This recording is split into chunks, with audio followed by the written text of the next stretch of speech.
ఏది ఎక్కువ బాధ కలిగిస్తదో తెలుసామో? మనని మన ఫ్రెండ్స్ మర్చిపోయినప్పుడు. మనని మన ఫ్రెండ్స్ వాడుకుంటున్నప్పుడు. మనని మన ఫ్రెండ్స్ లైట్ తీసుకున్నప్పుడు ఆర్ మర్చిపోయినప్పుడు. ఎప్పుడు అవసరం పడతామంటే వాళ్ళకేదన్నా అవసరం ఉన్నప్పుడు, వాళ్ళకేదైనా నీడ్ ఉన్నప్పుడు, వాళ్ళకేదన్నా నీతో పని పడ్డప్పుడు ఆర్ వాళ్ళకి కన్వీనియంట్‌గా నిన్ను యూజ్ చేసుకుంటున్నప్పుడు.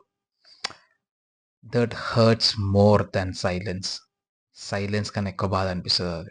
నాట్ ఓన్లీ ఫ్రెండ్స్, రిలేటివ్స్, మీ చుట్టుపక్కల ఉన్నవాళ్ళు, మీ రెగ్యులర్ కలిసేవాళ్ళు, మీ కొలీగ్స్, మీ ఆఫీస్ మేట్స్ ఎవరైనా సరే.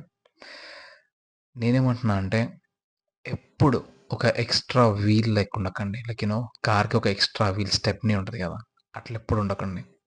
స్టీరింగ్ వీల్ లెక్క ఉండండి.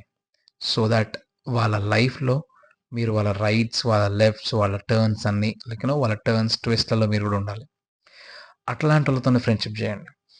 పర్సన్ ఎవడైతే నేనైతే వాడుకుంటాడో యాస్ ఎ స్టెప్నీ వీల్, ఒక ఎక్స్‌ట్రా టైర్ లెక్క వాడుకుంటాడో వాడిని మీ లైఫ్‌లో తీసుకురాకండి. లీవ్ హిమ్, వదిలేయండి. That's all.